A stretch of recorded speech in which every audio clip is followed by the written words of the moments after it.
Hi, everyone, and welcome to the Be the CEO of Your Life live show. And I'm very excited to bring this show to you because today we have a very special guest. Hi, Bri, how are you? Hi, how are you? I'm doing So good. it's good to have you here. And today we're going to talk about why you do what you do and how you feel you are the CEO of your life and how you have some tips for us on saving time. But before we start, introduce yourself to us. Tell us who you are and what you do. So, hello, I am Bri Nichols. I'm also known as Coach Bri Nichols. I am a dynamic speaker, a business consultant, and accountability coach. I specialize in assisting people with brand development. I love that you're actually using everywhere I see you. You always say Coach Bri. I love that, Bri. It is very distinctive. Thank you. Thank you. So tell me, how did you come up with that? Was that because of your specialty in branding, or why do you do, that name? So, of course, I'd like to attribute it to that, but it actually started off because my daughter wanted to cheerlead, and I became the coach and the coordinator for her team. And I liked the name Coach Bree. That's what all the kids would call me. And it's kind of became a familiar, affectionate community name. So from there, of course, with a background in branding, I thought, what better than to be able to brand myself as Coach Bree Nichols. So yes, it's a part of the brand, but started, homegrown with being a cheer coach. But I love that, and I think it's very true. And I immediately have this very this great image of you with these children that kind of adore you and look up to you because otherwise they don't know you. So it's almost a name that you earned, so to say. So I love that you can also then took something positive and immediately took it to your business. Great. Yeah. So tell us, why do you do what you do? Because I know you're amazing at it, but there is a history, right? So why do you do it? So a few things. So I'm a dynamic speaker, and I always say that the mouth that once got me in trouble now gets me into good trouble. Essentially being a speaker came naturally, it came easily, but it was something that I kind of took for granted for a while until understanding the power of advocacy and how it was something that could be used to relate to other people and to help navigate through the issues in our community. As a business consultant, I began realizing that a lot of people had, especially during the pandemic, a lot of side hustles and things that they were doing, skills to pay the bills, but weren't formalizing that through paperwork and, not necessarily knowing the steps on how to do so. So I combined my knowledge of constructing a business and being able to hold people accountable, like what I would do as a cheer coach, and being able to apply that to real life. So that's why I began doing what I do. And you know what, Brie, it's so amazing that you combine basically what you've been doing and kind of now offering that because in my experience that makes you unique, but it also kind of highlights your capabilities already because you were doing it and you're taking that experience and you're now offering it to people. So I really love it. And what makes you jump out of bed? Is that, being able to do this, your daughter? What is it that you go like, okay, yeah, today is an amazing day? So for me, it's knowing that every day you're not starting from scratch, you're starting from where you left off, and understanding that my current situation isn't my final destination and that I'm continuing to make transitions in my life that I want to be meaningful transitions. So, I wake up every day knowing that, this is what I do so that I have the autonomy and the fluidity to have freedom with my schedule and eventually, fully with my finances and things of that sort. I love that. Yeah, yeah. Freedom is very important, isn't it? And freedom's not free. So, And that's also true. And I think freedom means something differently for everyone. But yeah, for sure, it is what gets me out of bed as well. Yeah, and I love that you say having the autonomy to basically create my own world. Because there are two kind of mindsets in my view, and I want to hear your perspective as well. um, and we have a comment that I'm going to show, so I love that. Well, we have two perspectives, right? We have the winner perspective and the victim perspective. And sometimes unknowingly, you go into that victim perspective, like everything happens to me. And especially when you're having a off day or off period, you're saying that. But with that, I have the autonomy to build my world. That is really the victory perspective and the mindset. So I love that. Can you tell us more about it? Yeah, you have to be the victor in every situation. Self-preservation is first law that I live by. And you have to be able to preserve your mind. You have to be able to understand that that is the greatest tool, weapon, anything that you need in your toolkit. The first thing is going to be your mind. And being able to preserve that in a way where you're able to have the tenacity to keep pushing forward through the setbacks. I often tell people that, much like a coach of a cheer squad, where you're teaching people to maintain the morale and cheer on for high spirits.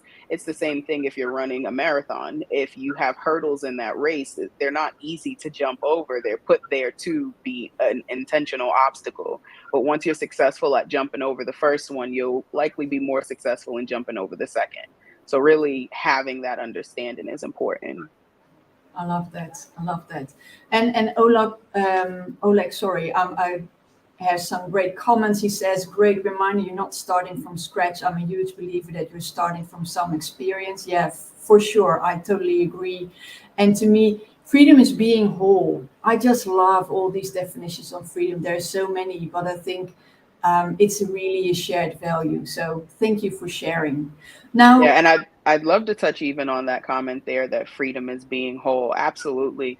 And whole has a different meaning to different people. What whole looks like to one person is going to be different, but being able to be in control of that balance for yourself is very, very important. thanks. I like that. I like that. And you're right.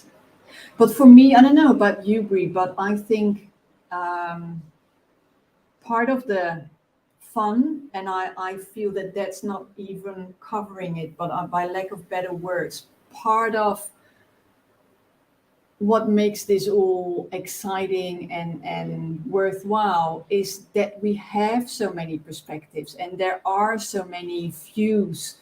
Um, and that's exciting because you should always be aware you have your perspective, but there are many others. And having that conversation about how do you see it and what do you bring, and that is what really lights me up to see all these differences, but then finding the common ground and being aware that you might not see it as someone else, um, but that makes it actually interesting. Yes, indeed. Okay, so so thank you for the comments. Please keep them going because that really makes it worth as well. And as I help people to get more time. I always say, I help them to become more productive. I'm great at finding out where you're wasting time or how you can free up time. So I love to know from you, Brie, what's your number one tip on how we can save time in what it is you do or in general. Tell us your number one tip. So actually people walk away and they go like, yeah, I love that, Brie. Tell us more. So I think leading off of the comment about perspective is important here because I often say we're not getting any more time. We have the time that we have. There's 24 hours in the day, 7 days in a week, and we're not getting a fifth day. We're not getting more out of us. So it's funny perspective. Yes, indeed. But in terms of being able to really save time is having that freedom that I was talking about at the beginning of the call. Having that fluidity and saying, I don't have to take this meeting today because, I need self care time and I need family time. And I have all of this stuff that I want to do that, I don't want to be constrained to my time based on it has to pay the bills. So being able to save time is proper preparation prevents poor performance. if you're planning your life or your goals out until the end of time and knowing what that looks like, you're very careful about how you spend your time. A quick tip of my own is I build things out in 15-minute increments. So, like, for instance, if I have a meeting that's going to be, a hour long meeting, I'm looking at it as 4 15-minute blocks. And what am I going to do with each of those 15-minute blocks? And being able to determine, okay, after 15 minutes in a meeting, if we haven't become productive now, we need to become productive in some other way, shape, or form and restructure or redirect the meeting. So I'm very sensitive about my time. I love that. I love the fact that you're saying, okay, we're working in, 15 minutes increments, and I'm actually constantly seeing how does this work for me? How is it productive? If not, what can we change? But I also really like what you said about, the freedom of time, the freedom to choose what you do with your time. I'm running right now a group coaching program, which is all about, what's your goal and how you're going to go about it. And the interesting part is, and I didn't see this up front because I thought, okay, it's going to be about goals, okay, push yourself and maybe me cheering them on to get to the goals. But what I found, Bri, is that the majority of the time, I do not need to push them. I need to tell them, okay, hold on. It sounds like you need a break. It sounds like you need that family time, that quality time, that me time. And actually, what the fun thing is, as soon as they kind of give in and, oh, I don't have to, but I'm allowed to take a break, magic happens. It's like, okay, all of a sudden, one of my clients wrote half of a book because she felt inspired after she rested. So I love that you mentioned that as a time saving tips because it sounds almost counterproductive, take some time for yourself, but it does work like a charm. It absolutely does. And, self care is extremely important. It's like your phone. If you don't allow it enough time to recharge, it's not going to work effectively, even on the little bit of battery it has left. So, knowing when it's important to recharge your own personal battery is essential to being able to be truly productive. I love that. Yeah. Yeah. And I'm looking at my phone, which is charging right now. Yeah. Yeah. I love that. Oh, I wrote it wrong. Okay. I'm going to write it better. Okay. So, hold on. I'm going to change this so that we actually have it. Proper preparation prevents poor performance. I'm saying it right then? Yes, it's a tongue twister. It's definitely, especially for me. So it is almost like a proper preparation. Oh my gosh, it is. Prevents poor performance. I love that. Yeah, it's like the But you five. can't forget the 5 P's. You can't forget it. No, I'm with you. That's amazing. I love that. Okay, so tell me, this show is called the Be the CEO of Your Life show, right? Now, I know that you are the CEO of your life as well. What can the audience take from you? In what way are you the CEO of your life? Please share with us. So, first, I always teach anyone that I'm coaching or consulting not to allow people to have leverage over you based on how they're connected to you. And then I throw a little humorous spin on it and say that means your mother, father, sister, brother, uncle, cousin, nephew, niece, or daughter. But understanding that no matter where somebody is in the level of relationship in your life, that they should not have leverage over you. And if they do, you better figure out how to quickly get from under it. And what I mean by that is, allowing people to either be your crutch or you being their enabler. Oh, I have to give this because it's my mom, or I have to give that because it's my dad, or, it's just my cousin and, I have to do it. Those are agreements that we make within ourselves and a belief system that we start off with that's counterproductive truly to saving time. If you really want to maximize your time, you bake in the time that is important to you. I schedule family time and I schedule personal time the same way that I schedule business time. And the reason I do that is because to be the CEO of your life, you have to be able to understand every aspect of your business. And the biggest part that's important to understanding your business is one, the mission. what is my mission statement personally, and does that align with what my mission statement is, this activity that I'm going to engage in? So really being able to master your time and know when to say no. A lot of people are like, I can't say no. Again, that leverage that they think people have on them. You absolutely have the power. And that's what being the CEO is of your own life. I am the chief executive officer of my time. Love, love, love that. And it's so true, right? And I love that you emphasize it, because too often um, we take those things for granted, that people kind of claim it, and we come up with excuses that it's all right. Or I don't know about your experience, but many of my clients say, well, I can't do that because they're my family, kind of that makes everything okay. Do you experience that as well? Oh, absolutely. When it comes to money saving, which is talking about the accounting and bookkeeping of your business, the finances, which is an important part of making sure that your business is not just a hobby, but it's a Yes. business. Um, that's a big thing in the area of being able to take a leap of faith and knowing that, whatever direction you decide for you, it's okay because you made that decision.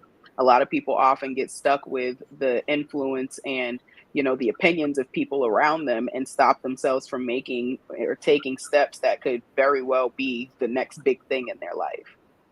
Yeah, I hear you. It's lovely. Okay. So, it's so good to hear you, and to hear all these aligned thoughts. Now, before we're gonna break it up, I'm already showing here how people can reach you. This is basically your virtual business card, so it's not just, but tell them yourselves, because I know it's everything, but I just want you to tell what's all there. So Preneur is like the best software you could ever think of in terms of being able to connect with clients. It's my phone number that is a virtual business phone number. It is a way to access all of my links so you can see just about anything that I'm doing via that link. And it's also a great way to be able to, like I said, connect with people in a short time frame. I wear the bracelet. There's also a card that we have that we push out there. So essentially through that link you can navigate to my official website. I do offer 15-minute free discovery calls to go over what your need is to make sure that I'm best suited to assist you before offering up any packages or services to anyone. And I do encourage people to follow me on Instagram, Twitter, or Facebook. You can find me on every platform at Coach Bri Nichols, but the easier way to find me is to hit that Preneur link, and my socials are at the bottom. Love that. Okay. Now, Bri, before we wrap it up, is there anything that we didn't touch on, or a final remark you want to make or share with the people that are listening, before closing the show? I'd just like to emphasize to everyone that it is important to learn from the things that you deem mistakes in your life. They're not really mistakes, they are just a way for you to learn a lesson and be able to take those successful things, successful habits into the transitions of your life and repeat them. If you do it once the first time and it comes out right, continue to repeat that process and trust yourself. I love that. I love that. Yeah, I just did some further research, and I wrote a blog about it, about building confidence and how to become unstoppable in your confidence. And there were two things that are very aligned to what you're saying, Bri. And one was, it's okay to fail, because basically that's the only way how you can learn something new. And the other thing that I heard recently that I really loved was Sarah Blakely, who is the investor of Spanx. Apparently, this is what I heard. So maybe I should have checked my sources first. But apparently, she grew up with her dad asking her every day, "So how did you feel today? And what did you learn?" And I've got a daughter myself, and we've been trying this for a couple of nights, and it's actually so much fun that one day I epically failed myself. And you know what? I was kind of like, yeah, that's okay. I learned. And I felt so relieved, because normally, even though you know something, you know, you're doing it wrong and you're learning from it, you can still feel bad.